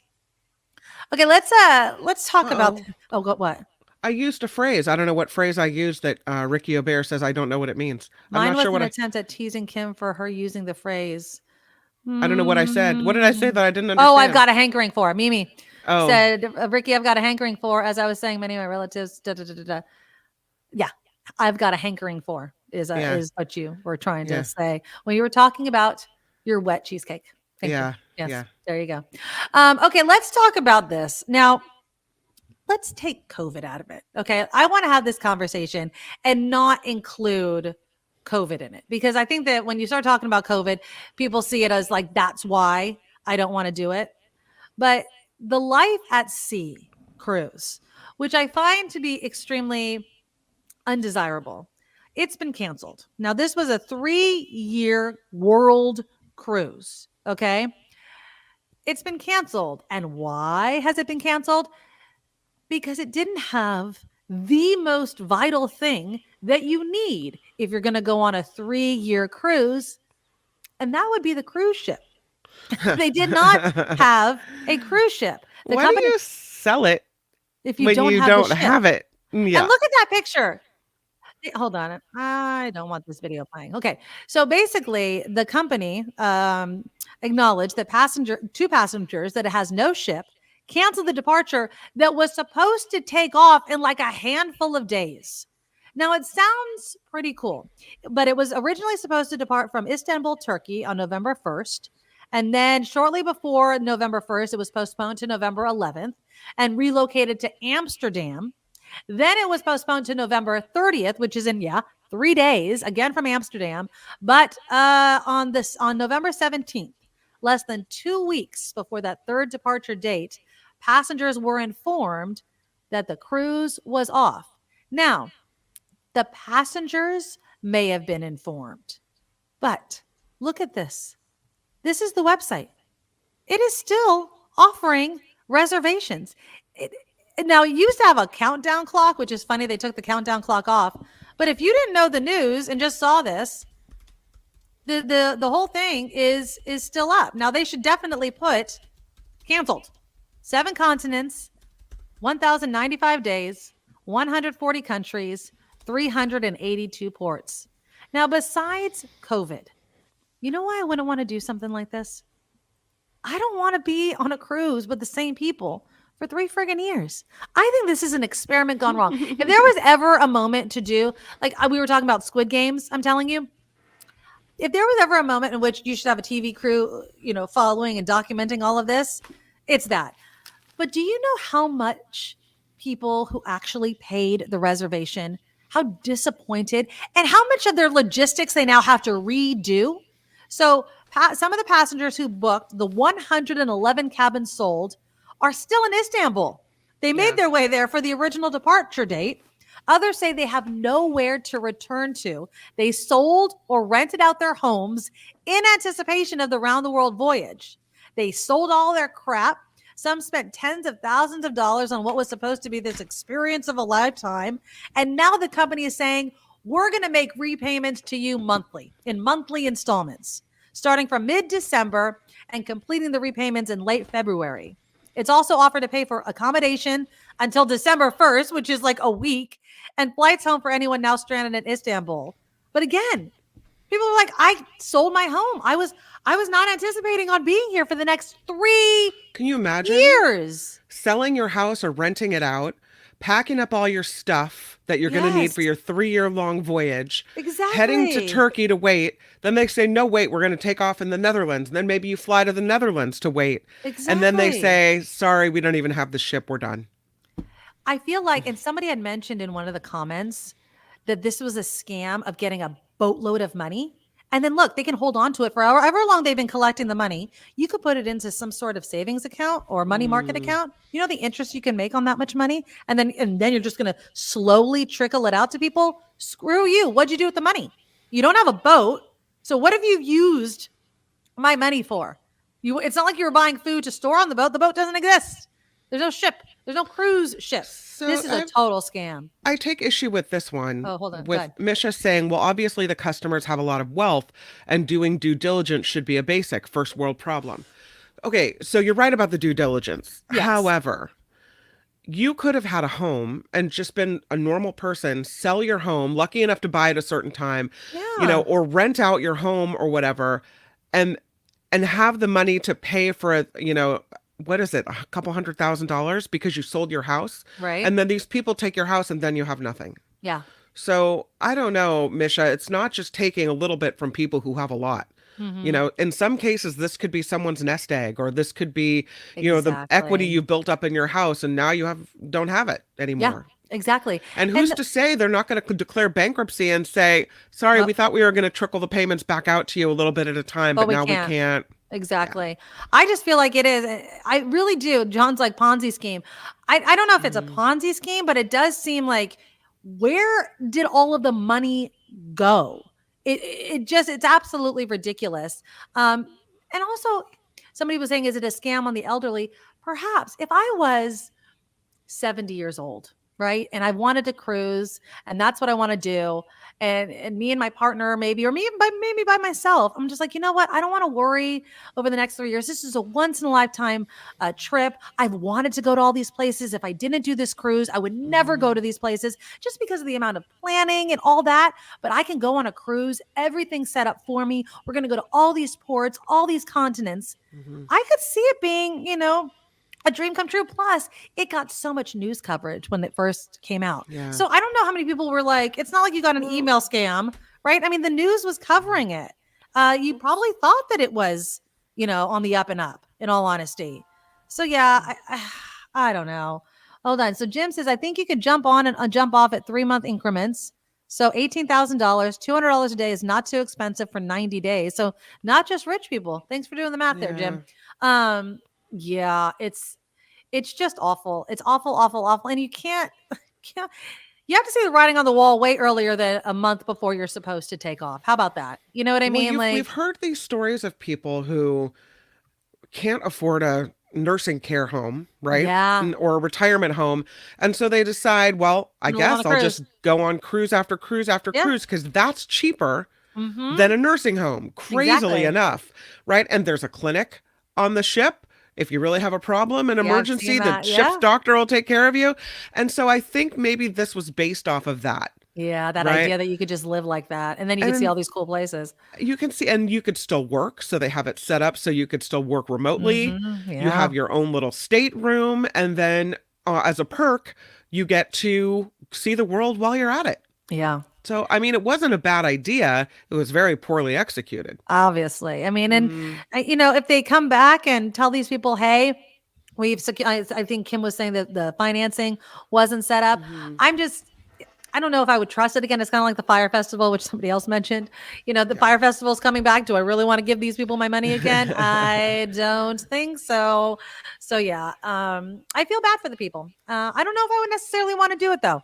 Again, Jim did say people can come on and off at 3-month increments, which would be enticing. But at the same time, if you were going to do it for 3 years, I could see some problems arising, right? It's like you'll know everybody on that ship at some point. And it could be bad, Wouldn't you know everybody if you had a condo? You'd know everyone in the condo building. Yeah, but you're on a floating ship. Like I could leave my condo, right? I'm not eating every meal with people in my condo. Like, there's a difference. I could bring in new people, right? It dilutes the fact that I'm seeing the same people in my apartment complex. No, I'm on a floating ship with these people. And then all of a sudden people start disappearing. Like, are there going to be murders on there? Like, who knows? 3 years is a long freaking time with being stuck with the same people. Did we do a mental exam on all these people? Are you on a floating ship with like crazies? Who knows? So I don't know if I feel comfortable necessarily doing something like this, but I understand how attractive it could seem to some people. So I feel for you guys, but yeah, it has been canceled. Okay, let's do some headlines. When we come back, I do want to talk about why I think it is a terrible idea. And this might be surprising for some of you to hear coming out of my mouth. I think that it is a terrible idea to allow college students to sleep overnight in their cars on college campuses and things like that. And I'll explain why. You guys let me know, what is the solution to the problem of student housing, and whose problem is it? Is it the students? Is it the college, or is it the city or town that the college is in? You guys let me know in the comments. Please also click the thumbs up button. Show your support for the show. Our super chat, of course, is live. And let me say thank you to Pamela, who started us off with a $20 super chat donation. Yay, thank you. Saying that she's not buying anything she don't need on this Cyber Monday. Marilyn, a $5 super sticker. Thank you, Marilyn, so much. Thank you. Lorraine also came in with $20. Thank you, tingle. Lorraine. Awesome. Harry is participating with a $5 quick drive-by on Cyber Monday. He says you can become a countess in the micronation of Sealand. Thanks, 60 Minutes. Off to my next meeting. 2 meetings. But thank you, Harry, for the donation. Thanks, Harry. For being here. And thank you, Doug, also for the $5 super sticker. People like you guys keep this show afloat. Yeah. And so again, if you're looking for something to buy and you want to help a small business, we are a small business. So just go to thenikkimedoroshow.com. Become a Medorable, sign up to be a monthly Patreon subscriber. You get to choose the amount, and we really appreciate you because we are 100% crowd funded.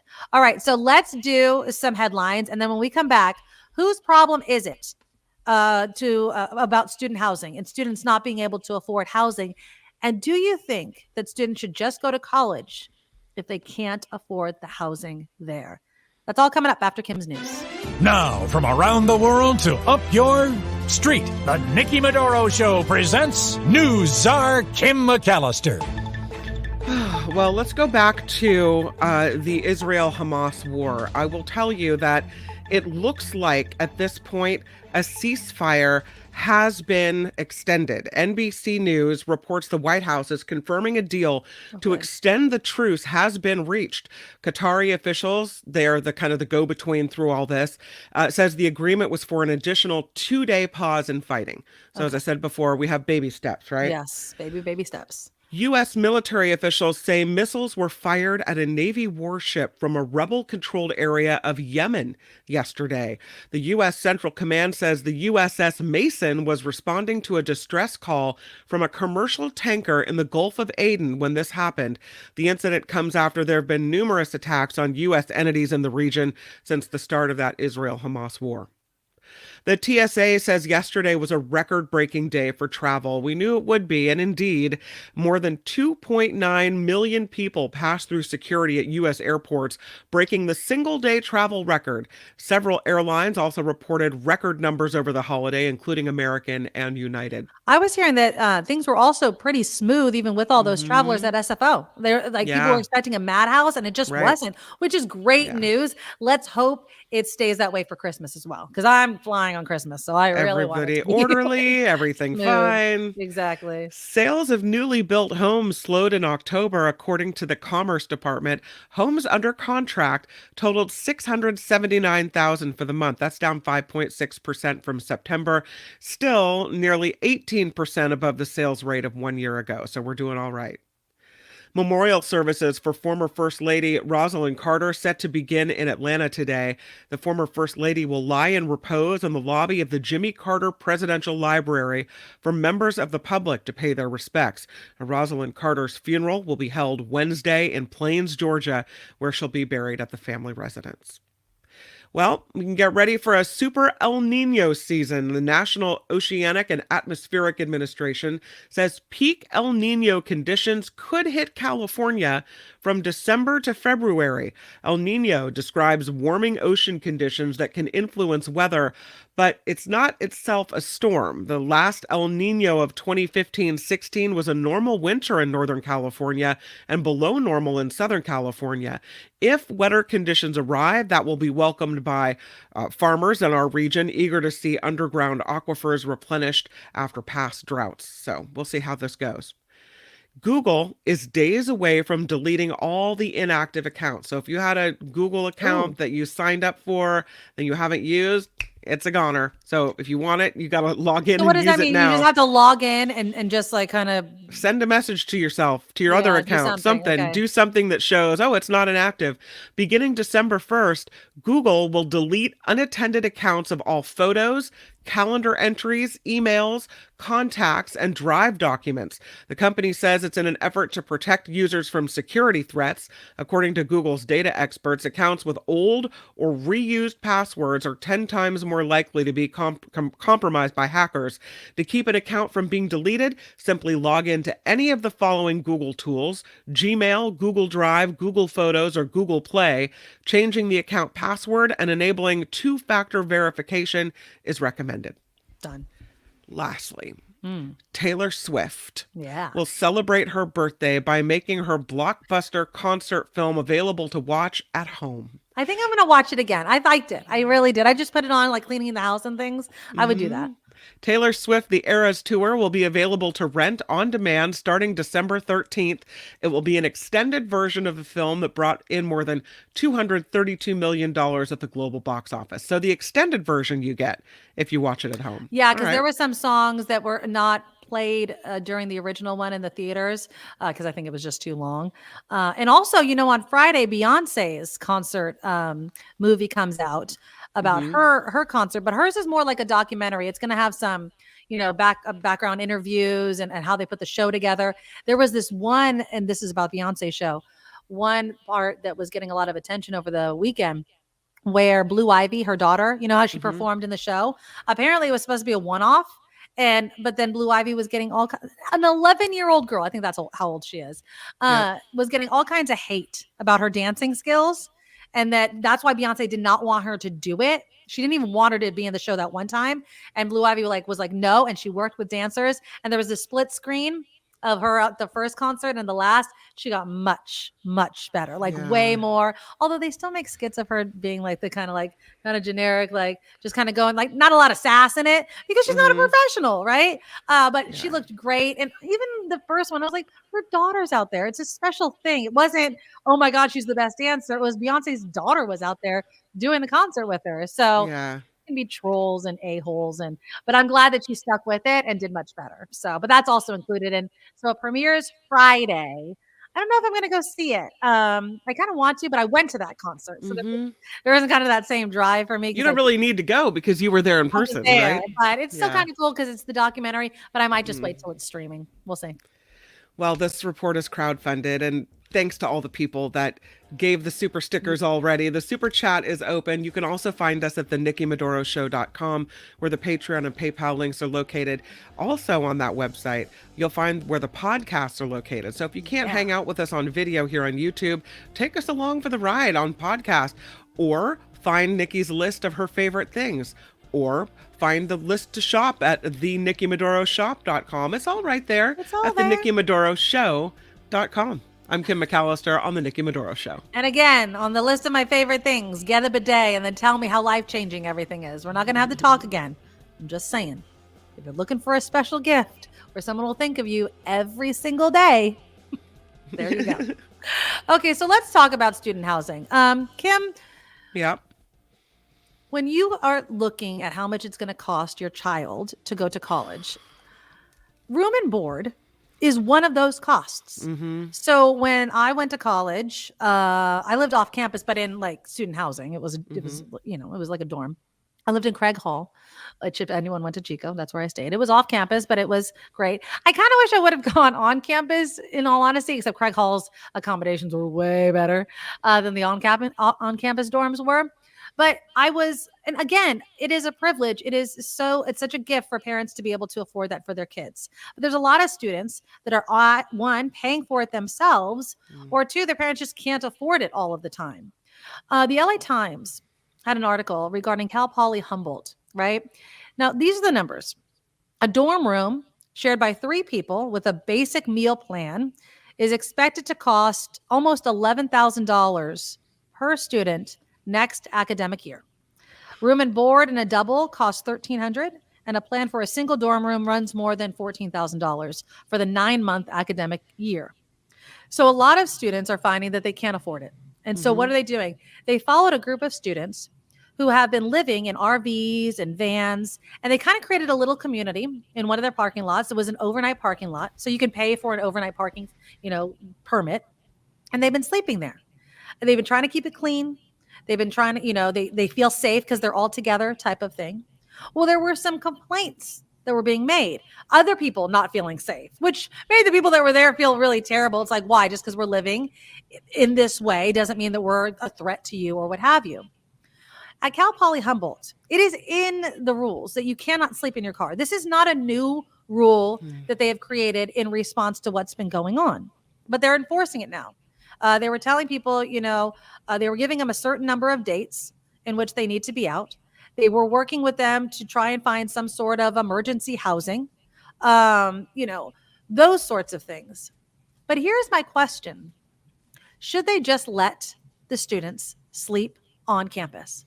Should they be like, hey, as long as you keep it clean and you have the overnight parking permit, all things being equal, it's the same, right? It's not like you're taking a parking spot from somebody that needs it. You paid for it. It's an answer to the housing problem. Do you think that should be allowed? And whose responsibility is it to provide housing? Is it the students before they ever even apply to understand that you need to have a place to live? Is it the colleges to make sure that they're admitting enough students and having enough housing available to them? Or is it the city, the county, the town, whatever, to make sure there's enough affordable housing, given the fact that they are a town with a college that's going to have younger workers who may not be able to have full-time jobs? Whose responsibility is it? I don't think they can allow this. And here's why. If you have, and you're allowing and condoning, basically, an RV community in one of your parking lots, then you have to provide certain things to them, right? Maybe electrical hookups, maybe water hookups, maybe ensure that there's a security guard that patrols that area all the time to make sure that the students are safe out there in the middle of the dark parking lot. Maybe you have to provide lighting. Maybe you have to provide, some sanitary conditions, verify everybody has power, that it's not just some old jalopy where they don't have heat, because you could have kids dying out there in the cold. That's chilly country up there in Humboldt, right? At night. It very much is. So if you're not going to provide all that stuff, or, here's a school looking at, all right, well, here's how much this is going to cost to set these kids up to stay in the parking lot. No, they've decided we're just going to enforce our blanket policy to say, you guys have to go. And I was reading this article. The kids have set up this community with each other. Yes. They call themselves the line. Yeah. Right. And so they're there for each other. If someone doesn't have enough propane, somebody else borrows it. They help each other cook dinner. They help each other fix roof leaks, whatever. But this is not what these parking lots are meant for. Right. So they've got to Exactly. go find either an RV park to be in, which will increase cost, but maybe not as much as a dorm.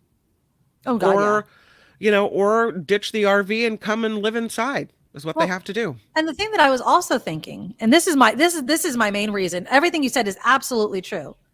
But here's the most basic problem with it. If you allow students to sleep in their cars overnight, what student is going to want to pay between $10,000 and $15,000 a year for housing? Oh, you mean I could just take my van, hang out in the line with a bunch of students? These are young kids, right? I mean, this is the age in which living in your van does not seem like a bad idea.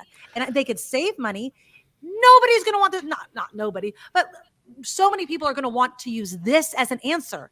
And you can't have that. We've seen the slippery slope of letting people live in tents and live in RVs anywhere they want to, even though it's not allowed by law. Even though the parking lot that these kids bought the permits for says explicitly, you cannot sleep overnight. They broke that rule. And once you allow that to happen, all hell will break loose. It will become an even bigger problem. Now, Deidre has a child at Cal Poly Humboldt. She says she lives in a 3-bedroom house that's $1,900 a month. So let's just say $650 a month per person if you have one person in each bedroom. Although you can make it cheaper if it's a decent sized bedroom and you put 2 people in it, right? I mean, I don't know if I don't want to live with that many people, but I'm just saying. I mean, now add the cost of electricity, which just Right. went up, add the cost of water, add the cost of garbage, and add the cost of food. Of everything. Yeah, exactly. But it's still getting up to the same price as Deidre says. Suddenly $11,000 seems like, yeah. Right. Yeah. And that you're saving. I'm just saying you can't, in my opinion, there needs to be a better solution to this. Now, I also think, and we've seen this at UC Berkeley and other places, if you know, and I don't know what the average apartment necessarily is, if you can kind of look around for a cheap apartment or housing like Deidre's child was. But what I'm saying is, if you're a college and you're admitting a ton of kids in a highly unaffordable area, then you need to work on solutions, right? Does this mean obviously building more dorms, right? Buying nearby apartment complexes, leasing them out for student housing so you don't have to build something and take all that time. There needs to be an answer, but this is not it. No. I am not against the fact that Cal Poly Humboldt said, no, you cannot sleep overnight, even if you have an overnight parking permit, in your car.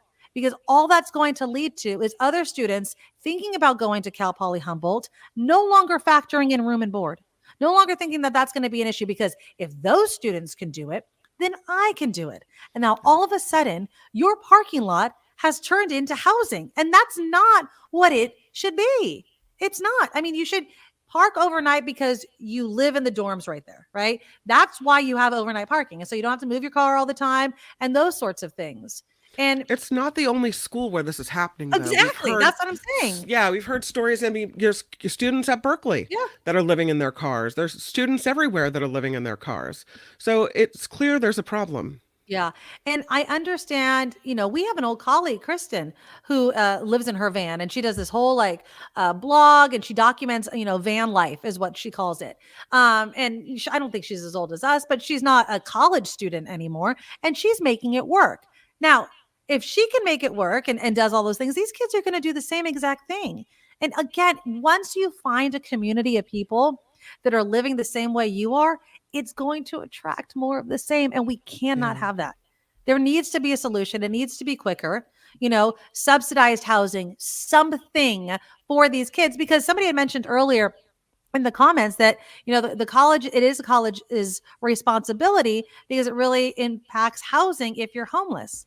Yeah. Look, I'm not sending my kid away to college unless I know that they have somewhere to live, right? I know that not everybody has the same situation.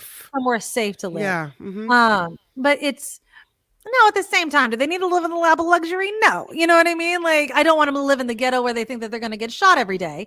But at the same time, are you going to live in the nicest neighborhood?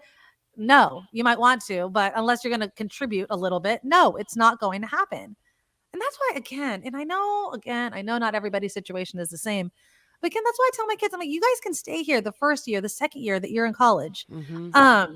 What my parents did for me after I came back from Chico, because I was not going to school.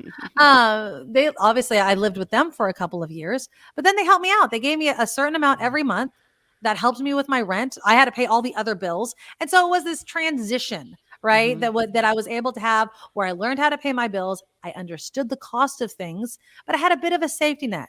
Now that's a privilege. I am so privileged to have been able to be gifted that from my parents. And if I can, that's my goal for my kids. It's like, hey, stay here. You know what I mean? If you want to stay local, stay here. You don't have to worry about rent, right? I mean, you do have to contribute to bills or, so you learn things. Then when you're a junior, I'll help you out to a certain extent so that you can learn all of these things. Then you're on your own. It's one of those things where, especially in 2023, so many kids are not even prepared to leave the house. And all of a sudden they leave like, I don't even know how to pay for my own bills. No, you don't even know the costs, the secret costs that you don't even think of, right? You don't even think about the fact that you need a broom, right? I was talking about bidets and toilet paper. How much the cost of toilet paper is when you go to the store. I love the meme that's always that you see. And now that I've gotten older, I realize my mom was right. We do have food at home, right? You understand that you're eating out all of the time, right?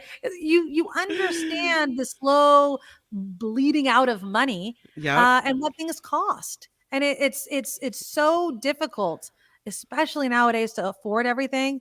But I think the option, if you can, stay the hell home. Stay home. Get a job, help your parents, do stuff like that. Do you have one of those college accounts? I forget what they're called. 529s. 529s. Yeah. I mean, we started way too late in starting it. But there's so many. I'm probably going to have to, cash flow a lot of it as they go through college. Yeah. Again, I tell my kids all the time, dream big, go for it, but you have to get scholarships then. I'm not made of money and I don't want you taking out loans. So either you work, you help with the tuition if there's some dream college you want to go to, or again, go to community college for the first 2 years. That gives me more time to donate to your 529 for whatever college you want to go to. If you find a free community college, finish your GE, then you don't have to worry about it, hopefully, that much when you cross that bridge. But again, I'm not going to limit my kids' dreams. But it's, again, you could dream all you want to. There's only so much money in the bank. And I'm not going to really support my children taking out student loans. I'm going to try my hardest to make sure that they don't have to do that. Agree. It's a racket. It's a total racket. I mean, do you have it all ready to go? We have the 529s. Right. And we started them at birth. See, so we've been putting money in pretty steadily. Right. So, I mean, it's probably enough to pay for the first year of college, maybe. Okay. I mean, if they go to a really expensive college. So, for instance, Poly Humboldt, and you can apply for aid. I don't think enough people consider that. I think a lot of people consider the fact that they make too much money to get it. Right. But you can apply, and if you hit a certain income bracket, you just get less. But any amount is helpful. Always apply for the financial aid. What's the worst they can say? No. Okay. But don't not do that. Apply for scholarships. Julia, I'm telling Marley, starting now, honestly, definitely next year, start applying for all of these scholarships, $1,000 here, $1,000 there. But Cal Poly's tuition, I just had it up. A lot of them you can't apply to, like they have certain dates. You can't apply unless you're going to college the next year type of thing. Some of them do. Yeah. But some of them don't. I mean, there are a lot of scholarships out there. There's the Taco Bell scholarship. There's there are so many, and I'm not even kidding. The Taco Bell scholarship, by the way, my kid is totally applying for. It has nothing to do with liking the food. They give a ton of money to kids. Yeah. I mean, so much money. Cal Poly's tuition, in-state tuition, I think is less than $8,000. So that's a lot of money, but $7,000. Teacher says it's about $7,000 a year. Now add on $10,000 at least for room and board. So $17,000. So yeah, it's going to get pricey up there. Of course, you can break it down by month. It's not like you have to come up with the $17,000 nut right at the beginning. But again, student loans are a racket. I'm sorry, they just are. And so I'm really, unless something changes between now and when our kids go to school with how these loans are divvied up or the cost of a college education, I'm really proposing. And if my community college, and if my kid wants to go away, okay, you could still go to community college in California away. And then, but then again, you would have to pay for your room and a room, like dorm room, if there's one at a community college, or rent, which I just think is stupid. I just really do. It's like, I'm offering you free rent. Free rent. Crazy now is, at least for Cal, I've heard this, UC Berkeley, but maybe other schools too, they insist that if you go there your freshman year, you live in the dorms. Really? Are they helping? I mean, is this a good college, or is this like, I mean, that seems like a scam to me. That's UC Berkeley. Oh, that's Berkeley? You must live in the dorm your freshman year. But I thought that they didn't have enough dorms. They don't. But if you're a freshman, that's where you got to go. Oh, hell no. You don't get to tell me that. You don't get to tell me that I have to spend money for room and board. What if I live in Berkeley? What if my mom lives in Berkeley? And I'm like, no, I'm staying home. That's a scam. I say, no, thank you. No, thank you. Unless I guess they must include it in the tuition cost then. But that just seems wrong on so many levels. Louise says, I graduated from Cal plus USC plus CSU Northridge equals $50,000 in loans across all three. Wow. That is UCSC was the same as what Kim was saying. You have to be in the dorms. But Amy says, no, you don't. My nephew didn't live on campus at Cal at all, Amy. I'm how long ago? Because I don't know when they made the policy. That is some BS right there. Yeah. Lady Beatrice says, we need more college funding options. Scholarships are selective. Financial aid is a debt burden waiting to happen. Pell Grant will give you so much, and only if there's no credit limit issue. Yeah. I mean, there's always going to be, but try. I would try everything that you can to get help paying for college, because I don't want my child to be hindered right out of college with this gigantic loan. It is a huge gift, and I understand that not everybody has it. Again, blessed, totally blessed by my parents, and I wish it for everybody, and I know that's not possible, but I would. Lori says, if you get along with your family, live with parents as long as possible so you can concentrate on school. 2-year college takes 3 years for many. That's true. Take advantage of UC and California state tracks if you want a college degree. Yes. You have a separate path to your dream college if you go to community college first. And it's free in many colleges. Not all of them. You have to do your research. But please, like, I know there's this whole dream of like, oh, I graduate high school, I want to go immediately away to college and have that freshman experience. That freshman experience could cost you $50,000. Like, really?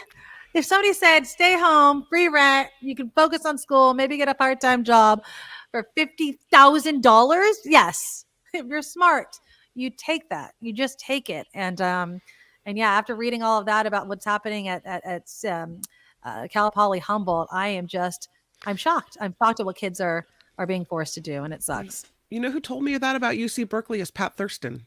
Oh, because okay. She had a daughter that went there, and they live on the other side of the Richmond-San Rafael Bridge in Marin County. So it's really not that far of a drive. You could easily commute from Marin to Berkeley. Oh, yeah, no problem absolutely. at all.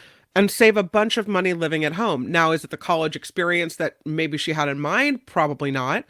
When you say college experience, like, I understand the dorm thing, but we're really talking about partying here, right? We're talking about sororities, fraternities, partying, being away from our parents. You know what? For $50K, and I'm just throwing out that number, for $50K, shut the hell up and stay home. Like, you can still be invited to all the parties. You're still going to know all of your friends. You could probably call somebody up in a nearby college and get invited to the frat party or the sorority thing or whatever. Like, stop. This is the thing. We need to start instilling kids common freaking sense, because things do not cost the same as they did when your parents or your grandparents went to college. It's just not the same world. And for what? To party, to have this daydream college experience where, I'm sorry, I'm going to get negative right here, or you're going to get roofied and maybe raped or something on the way home from a college party. Okay, sorry. So I kind of agree with you, but I'll play devil's advocate, because there is that thing when you go off to college that your parents aren't around. Yes. That you now are independent and you have to become capable of taking care of yourself. No one's going to do your laundry for you. Right. No one's going to have dinner waiting for you. By the way, I'm not doing laundry home. for college students that live in my house either. So no one's going to pick you up from, after sports practice. Like this is, you have to learn to get along with your roommates. Right. You have to learn to get along with people that are in your residence hall, your community. Right. So there is that first, steps toward independence thing and being a grown up and living on your own that you don't get if you're staying home. Now, does the saving money make up for it? $50K worth? Yes. No. I mean, that life lesson isn't $50,000, $50,000, right? Yeah. I think the $50,000 loan is a life lesson that's going to be extended so much longer, right? I mean, think about it. $50,000 that you could save just by having your kid go to community college and stay home and not have that student loan if they don't have the money to do it. And I just feel like James is right. From what I've seen, the main motivation for quote unquote going away to college is the social experience, which basically amounts to an extended adolescence. And Murphy says, my daughter's going to West Valley for free. She met new friends, even at a Friendsgiving. It's going well. And also, if you want to go to community college and you don't want to live with your family, you could do that and still spend a hell of a lot less simply by going to community college. So they can still have that part of the learning life lesson stuff. But again, I'm sending my kids to like some financial course. Definitely my daughter. No, just so that and I teach her, but I'm mom. Yeah. I talk about this stuff, you guys know, all of the time to my kids. I don't know how much is making it between the ears with my daughter who's first. But I'm going to send her to one of these and be like, do the math. Just lay it all out. And again, I'm going to give my kids their independence. I want to know if I have to make extra for dinner if you're going to be home. You can come and go as you please, within reason, of course. But I'm not going to be like, you have to come home tonight. No, I'm not your mother anymore. But you can live here rent-free. Donate to some of the bills, of course, because you got to get a part-time job, focus on your studies, and get it done, kid. Get it done. I have no problem doing that at all. But that's the show, people. Okay, so stay right here on YouTube. Of course, Mark Thompson with Kim McAllister is next, then Kim and John Daly for the after party. Before you leave, though, click that thumbs up button. Show your support for the show. The super chat is live. A big thank you to everybody that donated to the show today. Doug with $5, Harry with $5, Lorraine for $20, Marilyn for $5, and Pamela starting us off with that $20 donation. You guys can continue to comment and donate even in the replay, so we appreciate all of that. Please check out my list of favorite things. If you get my bidet, let me know. Let me know how life-changing it is for you. It's right there on my link. It's called the Tushy. It's called the Tushy. It's awesome. I'm sorry it is. So go to the link is in the show notes, so you can click it directly from right there. Go check out my merch shop at theNikkiMedoroShop.com. I have holiday items, funny show stuff, all stuff up there. We also take PayPal, and there's the email, theNikkiMedoroShow@gmail.com. We will be back tomorrow. Thank you so much. Bye-bye. Bye, everybody. Nikki, you're all so awesome. You're proud, like a beautiful blossom. You're also the best. I really can't rest. You're all so awesome. Wow.